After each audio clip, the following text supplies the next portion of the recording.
I've been telling all my patients, you're taking cholesterol-lowering drugs, statins, huwag mo nang inumin ngayon yan. Ha? Itapon mo na yan. Huwag mo bigay sa nangangailangan. Hindi nila kailangan yan.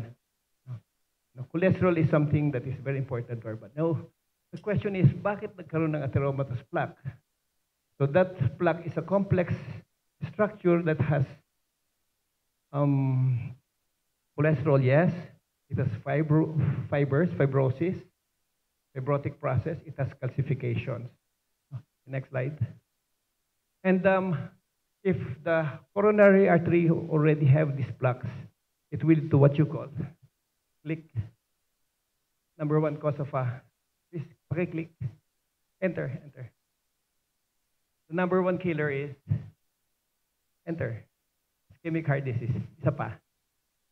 Yan. Ischemic heart disease. So there's a condition called ischemia, means kulang na ng oxygenation yung heart. Kasi yung blood vessels na magsusupply sa heart muscles is already clogged.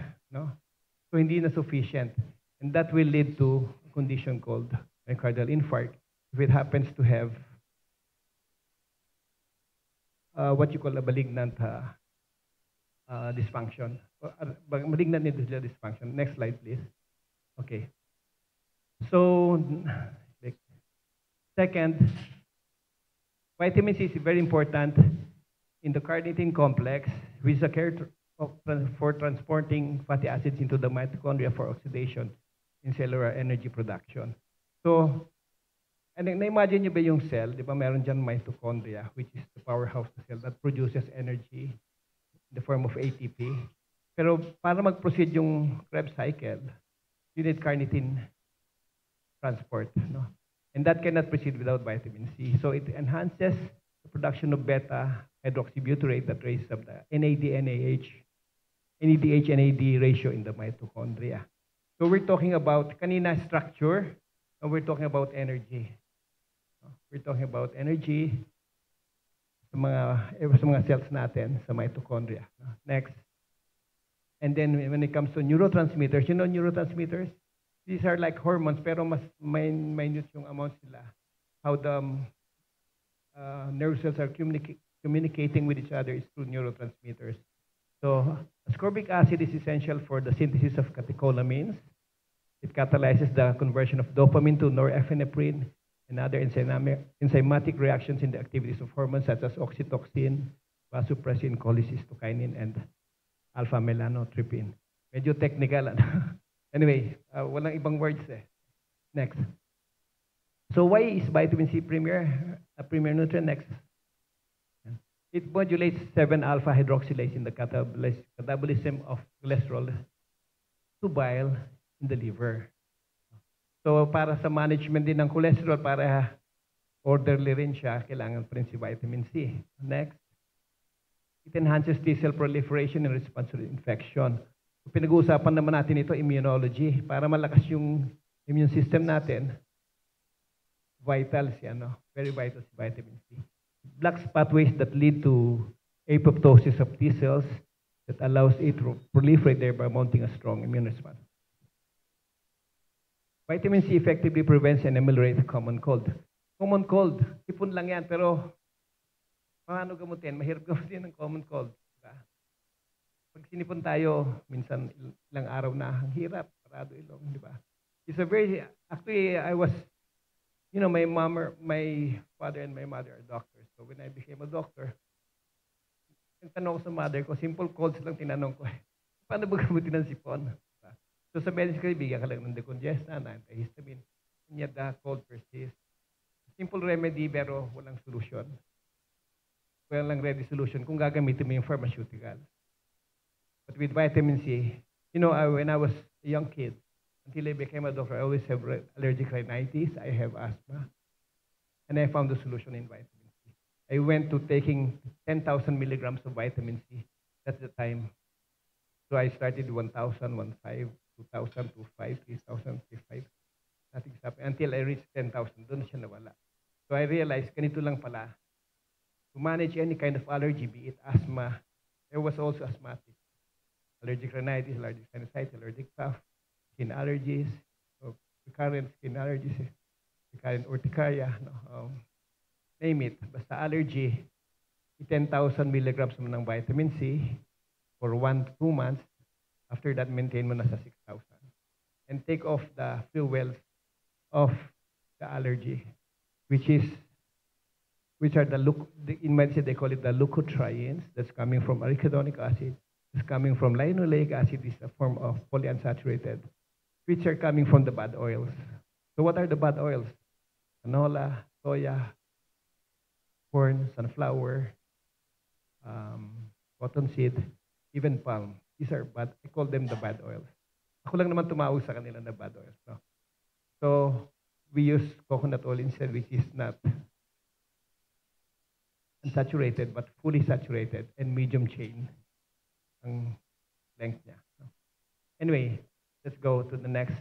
Vitamin C plays a critical role in wound repair and healing through collagen synthesis. So I don't know if the surgeons are practicing this. After surgery, they should be giving patients high amounts of vitamin C. Mabilis ang wound healing niyan. Okay, next. Vitamin C inhibits lipid peroxidation and prevent oxidative modification of LDL, implicating development of atherosclerosis. It exerts, pakibalik po. It exerts a protective effect against lipid peroxidation-induced endothelial injury and prevents adhesions of leukocytes to the endothelium. Okay, yung atheromatous plaques kanina, may naka-attach din doon ng mga inflammatory cells like the leukocytes or the white blood cells. No? Next slide, please. So, stages of atherogenesis, nagsimula siya fatty streak. Pagka later on, it becomes fibropathy plaque, stable fibrous, it becomes a malignant plaque. So, many people, may pakiclick pa. Okay. Sige. So, during childhood, fibropathy siya. Pag youth na tayo, adulthood, fibrous plaque. Stable fibrous plaque na siya during old age. Next. And sometimes, stable na siya. No? Pero sometimes turn into malignant plaque. No? Okay. Suddenly, when it ruptures, pag nagkaroon siya ng rupture, malignant siya, it will end up into heart attack. But many people, they have stable fibrous plaque, hindi nag-focus ng heart attack yet, no, until they become malignant. Next slide, please. Yan. Asan yung plaque? Ito yung plaque. Pero nag-rupture siya, yung na-empty niya yung contents sa blood vessel. Ano ito? Ano yan? Thromboembolism, thrombotic platelet, nag-blood clot siya. No?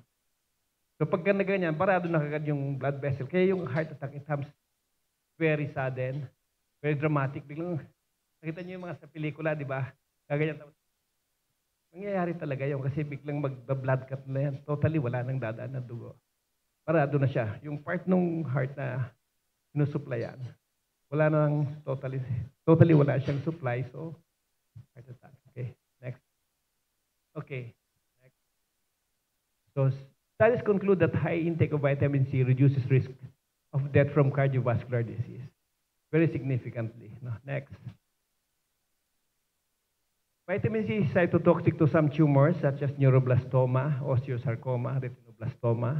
It prevents cancer by neutralizing free radicals that cause damage to the DNA. And tandaan nyo yung damage to the DMA, no? And initiate tumor growth. It acts as a pro-oxidant by providing reactive oxygen that destroy tumors in their early stages.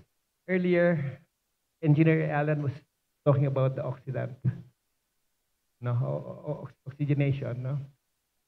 So vitamin C is also a pro-oxidant. We always knew that it's antioxidant, but it has a pro-oxidant property. Okay, next. Vitamin C possesses 20 known antimicrobial mechanisms of action, and it should occupy a major part in the management of sepsis before it leads to end organ failure. You know sepsis? Do you know what it means to have sepsis? A lot of people are still dying from sepsis. Nasa ICU na yung nagsisepsis na yan, nilalagay sa ICU kasi the whole blood is contaminated. May bacteremia yan, may bacteria.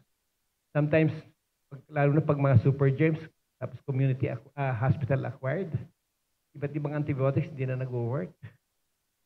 Hanggang sa, siyempre, nasa blood na siya, iba't ibang organ na multi-organ failure na yan. No? Pero ang hindi ginagawa ng mga doktor, kung bibigyan lang sana nila ng high-dose vitamin C, gagaling kagad yung pasyente. No? May mga studies niyan, kaya lang they were keeping it. There were studies on, like they call the citrus alley, way back before the pandemic. Alam na nila yung vitamin C kaya niyang handle ang sepsis. Anyway, next. Vitamin C exhibit potent immunomodulatory properties that should be the regimen, the definitive management of autoimmune disorders. President Ferdinand Marcos Sr. died from lupus, right? Bakit? Di ba nasira nung lupus niya yung kidneys niya? Nag-transplant, hindi rin nag-take. Namatay siya. These are very rich people, no? Chris Aquino is having lupus. People are dying from autoimmune disorders. But if you look into their treatment, they're not giving them vitamin C. Had they been giving them high amounts of vitamin C, gagaling yan. Autoimmune disorders. And these are very rich people. They have all the money. They're not getting the right treatment, sadly. Next. Vitamin C promotes vascular integrity and should be form a major part in the management of bleeding disorders. I will include there a bleeding disorder that is common in the Philippines. What is that? Dengue. Dengue hemorrhagic syndromes. No? So, why are people dying from dengue? Kasi yung virus, nakapasok sa katawan, binabagsak yung platelet. But even, I would say, even mag-zero yung platelet, kung mataas ang vitamin C niya, hindi magra-rupture yung blood vessels, hindi magbe-bleeding. So I've been telling, in many of my exposures, I've been telling, there should not be a single person dying from dengue in this country if only the doctors will use vitamin C. So I have an experience, patient was coming to me, a relative was coming to me, yung anak ko nandun sa hospital na yon, tulungan mo naman kami. Sabi ko, hindi ako affiliated sa hospital na yan eh. Anyways, kausapin niyo yung doktor doon, so kausap ko. Pakiusapan. Dok, bigyan niyo ng vitamin C. At least 25,000, kung maaari 50,000. Hanggang sa pumayag din, napilitan pumayag, 500 lang binigay. So, it won't work. It should be high dose, no? Anyway, okay, next slide. Vitamin C is excellent in ameliorating or reversing status asthmaticus. People are still dying from status asthmaticus a lot. Nasa hospital yan, ang tindi ng asthma, nag-steroid na sila, hindi nagre-respond ICU. Anong ginagawa sa ICU?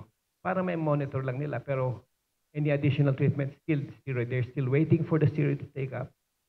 Kung mag-work siya, then ma-ameliorate yung asthma. Pero sometimes it cannot already do amelioration, so people will die from asthma. Pero high-dose vitamin C lang, even 5,000 nga mag-work na eh. 10,000, 25,000. I will give 50,000 kung status asthmaticus niya. They will be weaned from the asthmatic syndrome immediately. I have a patient, 1 week nang may asthma, pero she's been going to Asian every 2 months for her asthma. Nakuha niya yung asthma niya doon kasi may breast cancer siya. CT scan, merong contrast. Yung contrast after nun, lagi na lang may asthma. So she has a bad asthma at that time. 1 week na tumawag sa akin. Sabi ko, punta ka sa clinic. Pagdating sa clinic, wala nang boses. No? Hindi makahinga. Wala nang boses. Sabi ko, sige. Sabi ko sa nurse, sige, saksa mo agad. 10 minutes pa lang, nagdi-drip. So, sabi ko, bigyan mo ng 25,000.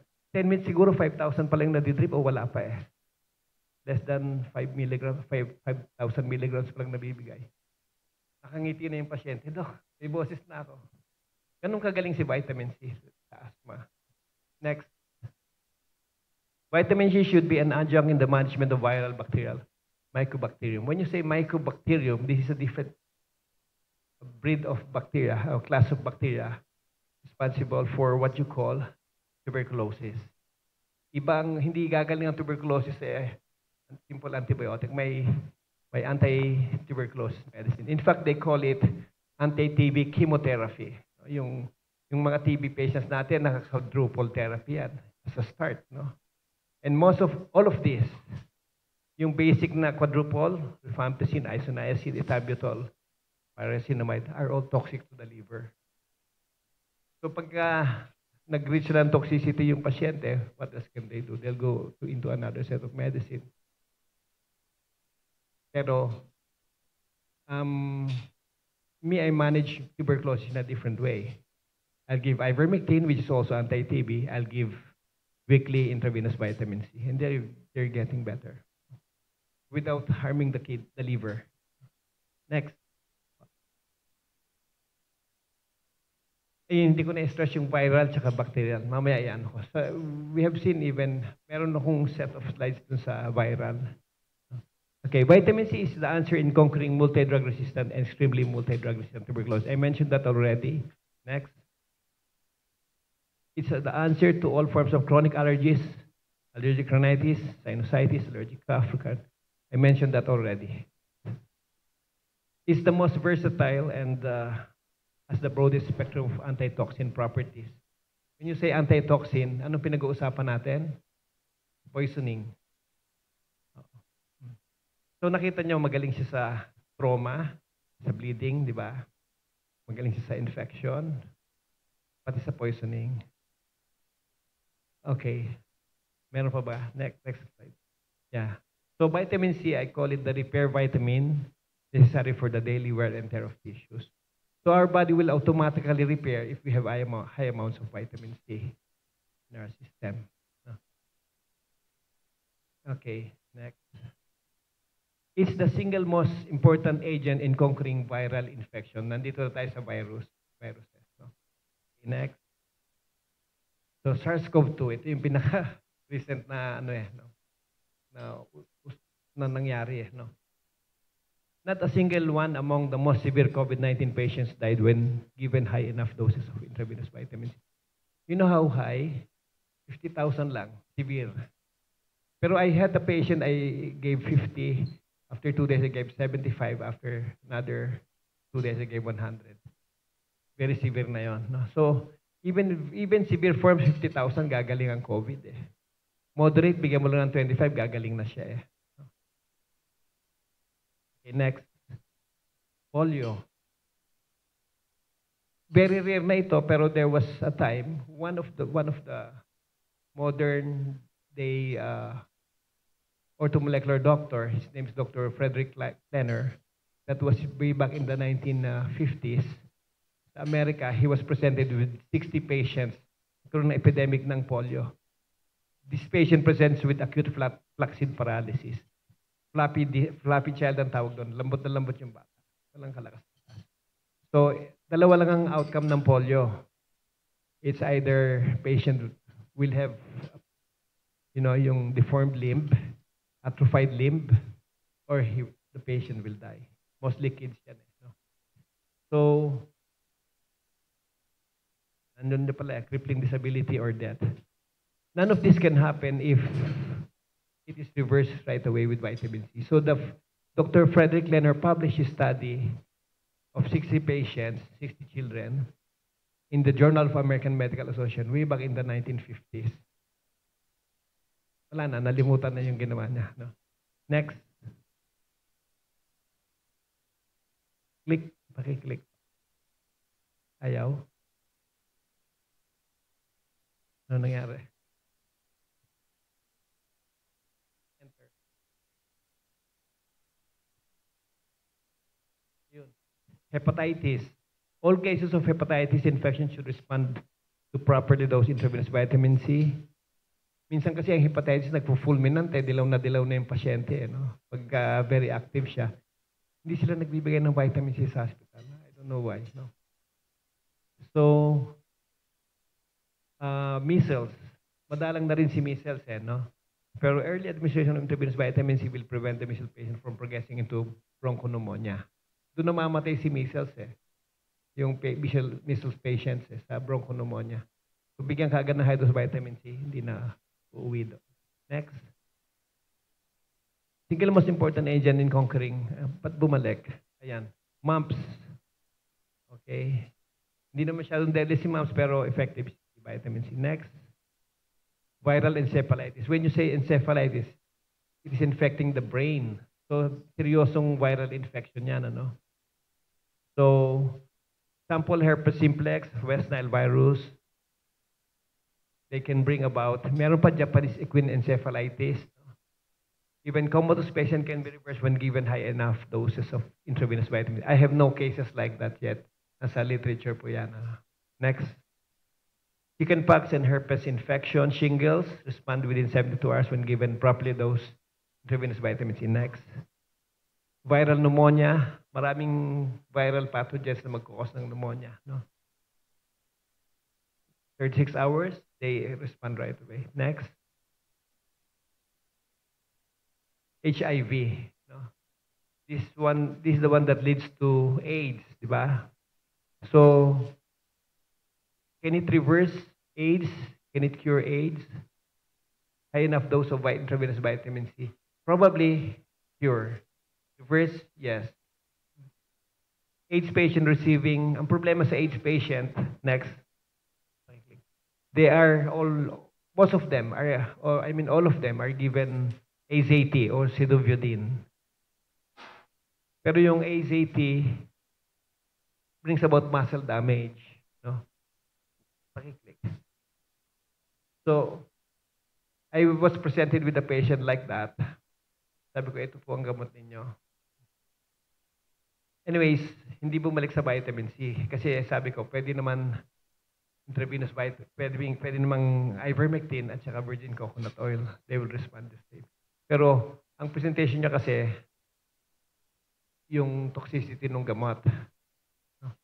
So, pag may toxicity, nakakatulog din si vitamin C. Pero kung gusto mong i-reverse, vitamin C, intravenous vitamin C, ivermectin and virgin coconut oil. Next. Hemorrhagic viral syndromes. I mentioned dengue. Even Marburg or Ebola. Takot tayo dyan sa Marburg. Di ba nag-threat yung Marburg? Sabi nila susunod si Marburg. Sa bleeding viral infection, hindi naman natuloy. No?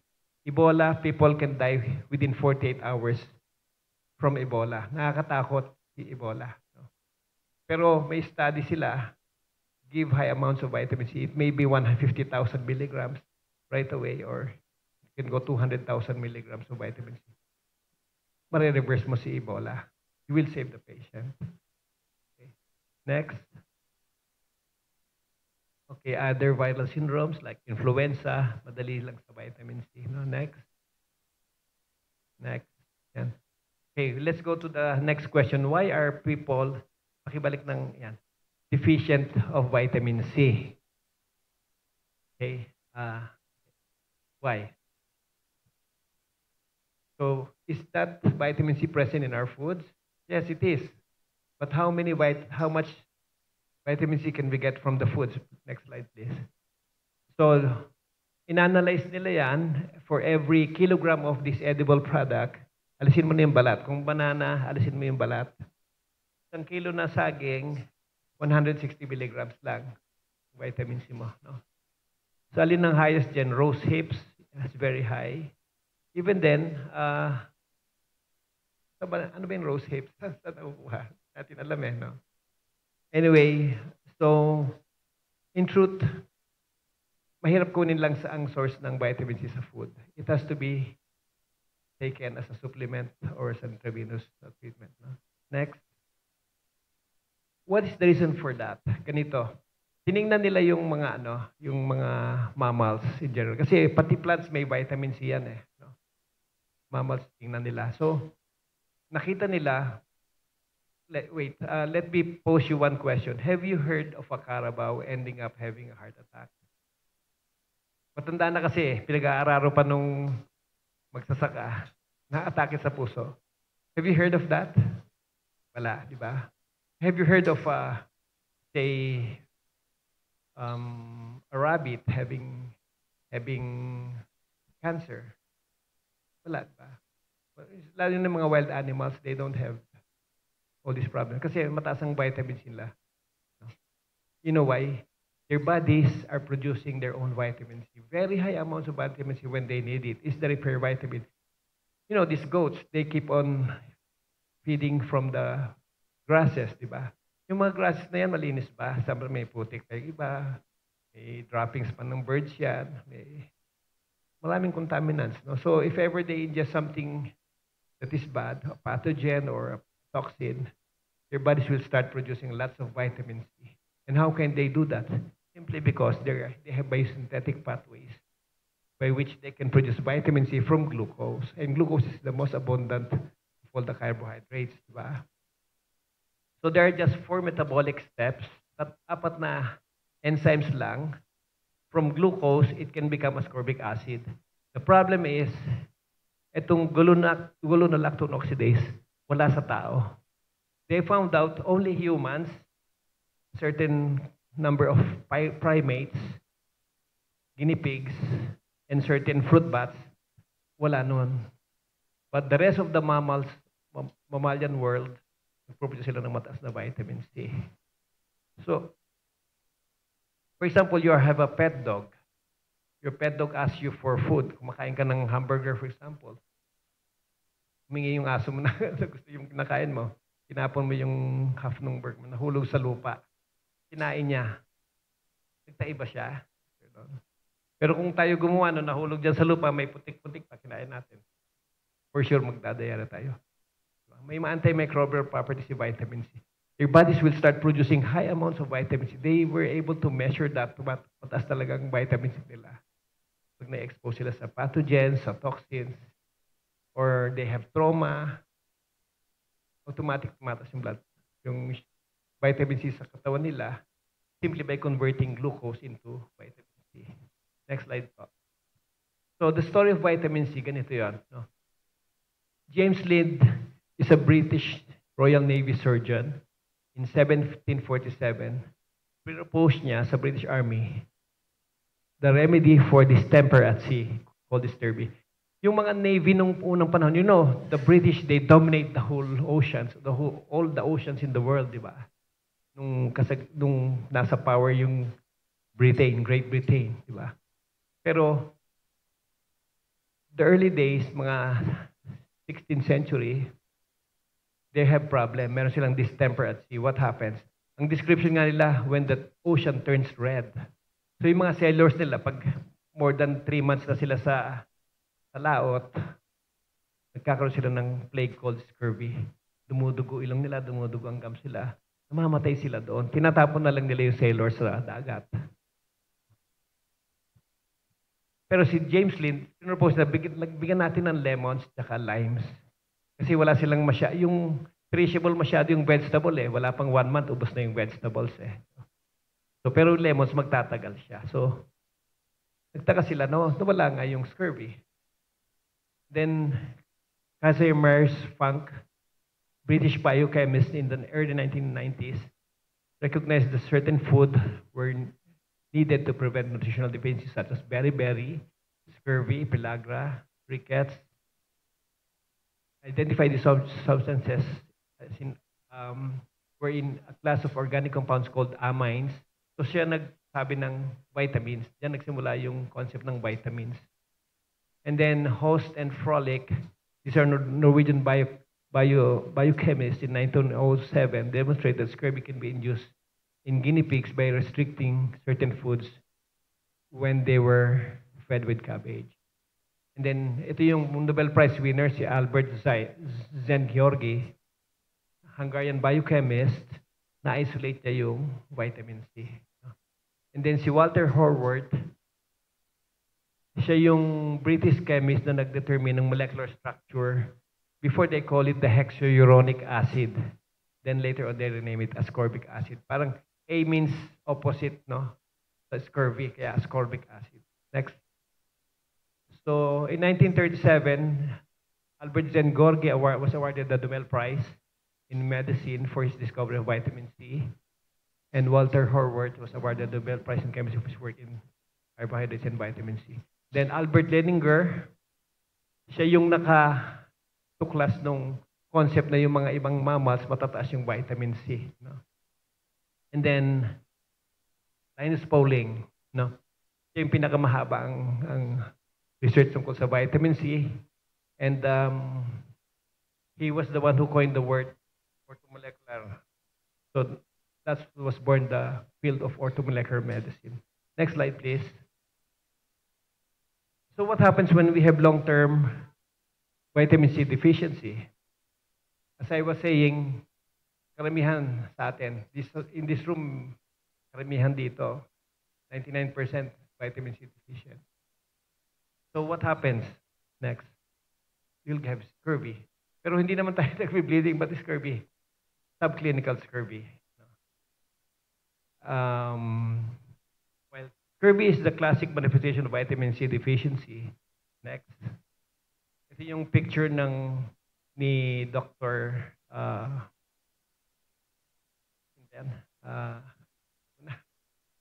J. Lind, no? Dr. James Lind. Okay. Ganyan ang nangyayari sa mga scurvy. Talagang wala nang silbi yung, non-functional na yung mga sailors and they will die. Pero sinubukan niya bigyan ng lemon, gumaling sila. Next. So vitamin C deficiency will lead to the most common chronic diseases that we are seeing today. Atherosclerosis will lead, nakita nyo kanina, heart attack, yung ischemic heart disease, and many other chronic illnesses. Actually, in orthomolecular medicine, the concept is give a young person vitamin C in the amounts of 3,000 to 6,000 milligrams a day. They will grow into adulthood. Edad natin, 40, 50, 60, 70. Lumalabas na yung mga sakit. Wala silang kahit anong chronic illness. Yan ang ano nila. Yan ang conviction nila. Yan ang conclusion nila. Next. How much vitamin C? I mentioned already. Next. Yeah, International Society for American Medicine recommends 3,000 to 6,000. What about conventional medicine? How much they are recommending? 60 milligrams. Sabi nila pag 500 sobra na. Kaya yung nasa multivitamins natin, tingnan nyo yung vitamin C, 60 milligrams lang. Okay, so they were not teaching us the right thing kasi medical education now is backed by pharmaceutical research. And pharmaceutical industry is a non-profit industry, right? No, it's a profit industry. So if people will not get sick, they will lose their business. So they will not tell us the right thing. They will not teach it in the medical academy. They will not.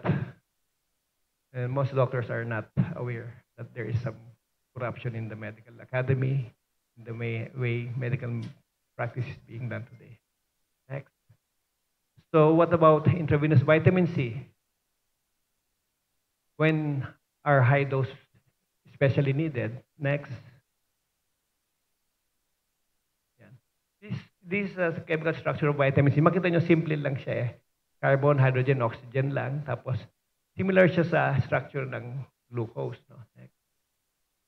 So let me introduce the Fenton reaction. Fenton reaction was described by a certain Henry John Horstman Fenton in 1894. It is a process by which any organic compound can be decomposed in the presence of hydrogen peroxide and the metallic ion, particularly ferrous ion. Next. So given a ferrous ion, just hydrogen peroxide, what happens? Yung reaction yan will bring you an oxidized metal, ferric, a hydroxyl radical, this one, and a hydroxide. Huwag mo na i-click. Then, this ferric ion, nandun pa rin yung hydrogen peroxide. Dagdagan mo pa ng hydrogen peroxide, will bring you another reduced metal, yung ferric, to give a peroxide radical and a proton. So dalawa na yung radical mo, no? Puro oxidant yan, highly, tawag dyan, ROS.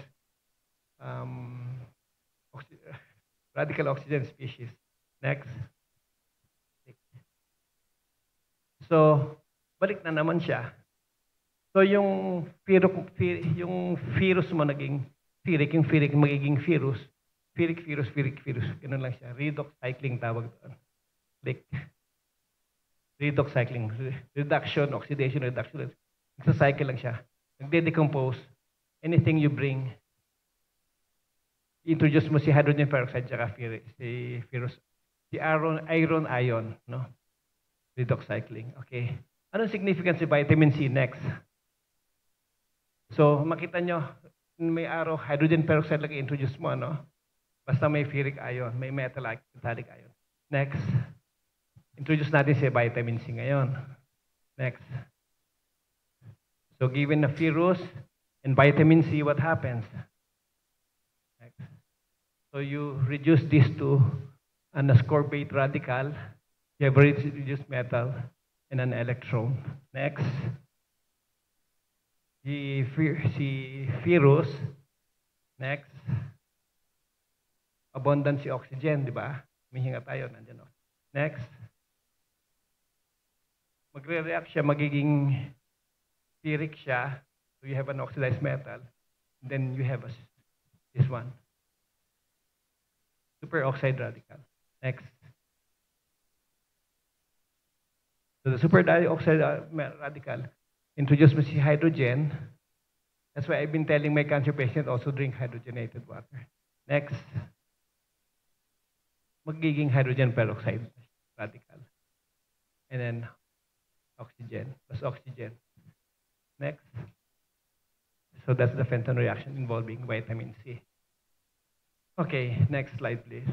So that's the Fenton reaction. Next. Next, nakita na natin. So dalawa lang ang requirement, hydrogen peroxide tsaka metallic ion. It can be copper, it can be iron. But they have found out, yan, mahalaga yun, next yan. This study is showing to us there is iron dysregulation in human cancers. Abundant ang iron sa tumor microenvironment. So, ito, pakiklik pa ulit. Yan. Yung summary, click. Okay, click pa. Iron is abundant or is accumulated in tumors. So, introduce mo lang. Hindi mo pwedeng introduce si hydrogen peroxide. Introduce mo si vitamin C. Magko-convert. Mag-create ng maraming hydrogen peroxide inside the tumor microenvironment. Kaya I believe, and that's what I'm doing, in any cancer patient, you always have to give intravenous vitamin C in high doses. Next. And di ko na i-explain, wala na tayong time. Yan yung nangyayari ito yung intravascular, ito yung tumor microenvironment. Next. Ito yung medyo complicated na no? So dito mo papasok yung significance na G6PD. No? Kaya pag G6PD deficient yung pasyente, cannot do that. No? So mag-create na maraming radical oxidant species, pasok si vitamin C, readily, magiging ascorbate radical din siya. This is glutathione. No? Anyway, nangyayari kasi pag may protein damage, you will call upon the PIRP. This is the repair mechanism. It will use up the NAD. May use up yung NAD dito. May use up yung NAG. Mamatay si cell, wala na siyang energy eh. Okay. Next. So that's how it happens. Another illustration. So pro-oxidant mechanism vitamin C in causing cancer cell death. Next. So in summary, so aside from that, meron pang function si vitamin C sa proliferation ni vitamin C. Ini-induce niya yung stress endoplasmic reticulum, ini-inhibit niya yung production ng IGF, and suppresses interleukin 18 in the inhibition of immune cell escape. Next. Last slide na ito, the antimicrobial property of vitamin C. Hindi niya mamamatch ng kahit anong antibiotic eh. Ang problema ngayon sa mga infectious diseases, they run out of antibiotics given super germ, magkukulture sensitivity sila, iba-ibang antibiotics na tayo nila. Puro resistant. Pero vitamin C bigay nila walang resistance kasi 20 mechanisms of action yan. Okay, next. So I would like to end this with a verse from the Bible. The true God is for us a God who saves, and Jehovah the sovereign Lord provides us escape from death. Next. Very good morning to everyone.